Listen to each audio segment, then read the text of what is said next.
1990ஆம் ஆண்டு ஜூலை மாதம் கிழக்கு இலங்கையின் ஒரு அமைதியான கிராமம் குருக்கள் மடம்.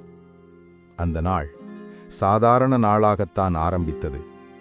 மழை பெய்யாத வெப்பமான மதியம், வீட்டின் முன் விளையாடும் குழந்தைகள், மாலை தொழுகைக்காக தயாராகும் ஆண்கள், தங்கள் புனித ஹஜ் பயணத்தில் இருந்து திரும்பி வரும் மக்கள். ஆனால் அந்த மாலை அந்த கிராமத்தின் வரலாற்றை முழுவதும் மாற்றப் போகிறது என்பதை யாரும் அறியவில்லை.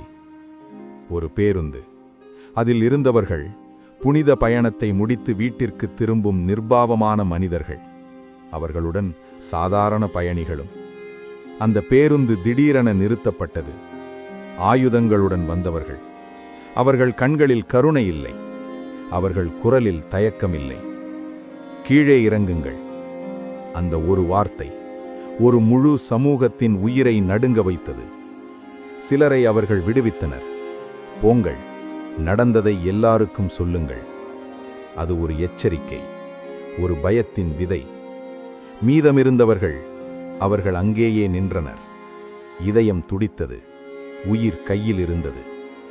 ஒருவரை ஒருவர் பார்த்தார்கள், என்ன நடக்கப் போகிறது என்று. அந்த இரவு மனிதத்தன்மை தோற்றது. அவர்கள் துப்பாக்கிகளை உயர்த்தினர். சத்தம் முழங்கியது. ஒவ்வொரு சத்தமும் ஒரு குடும்பத்தின் உலகத்தை சிதைத்தது. அந்த நிலம் ஒரு நொடி நேரத்தில் இரத்தத்தால் சிவந்தது. சிலர் ஓட முயன்றனர், ஆனால் இருள் அவர்களை காப்பாற்றவில்லை. சிலர் கைகளை கூப்பி கேட்டனர், எங்களை விட்டுவிடுங்கள். ஆனால் அந்த இரவில் இரக்கம் இறந்திருந்தது. கொல்லப்பட்ட உடல்கள் அங்கேயே விடப்படவில்லை. அவற்றை ஒன்று சேர்த்தனர். அந்த மனிதர்களின் உயிரையும் நினைவையும் அழிக்க முயன்றனர். தீ மூட்டப்பட்டது. அந்த தீ உடல்களை மட்டுமல்ல, ஒரு சமூகத்தின் நம்பிக்கையையும் எரித்தது.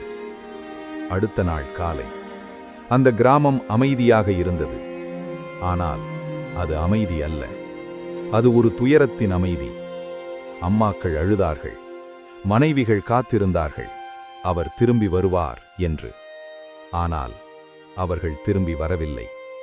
அந்த நாள் 100க்கும் மேற்பட்ட உயிர்கள் ஒரு இரவில் பறிக்கப்பட்டது. ஆனால் எண்ணிக்கையை விட அது கதைகள். ஒவ்வொரு உயிரும் ஒரு குடும்பம், ஒரு கனவு, ஒரு வாழ்க்கை. இன்று வரை அந்த குடும்பங்கள் இன்னும் காத்திருக்கின்றன. நியாயத்திற்காக, உண்மைக்காக, அவர்களின் அன்புக்குரியவர்களுக்கு ஒரு மரியாதைக்குரிய அடக்கம் கிடைக்காத ஏக்கத்துடன். குருக்கள் மடம் ஒரு இடம் மட்டுமல்ல, அது ஒரு நினைவு, ஒரு வலி, ஒரு அழியாத காயம்.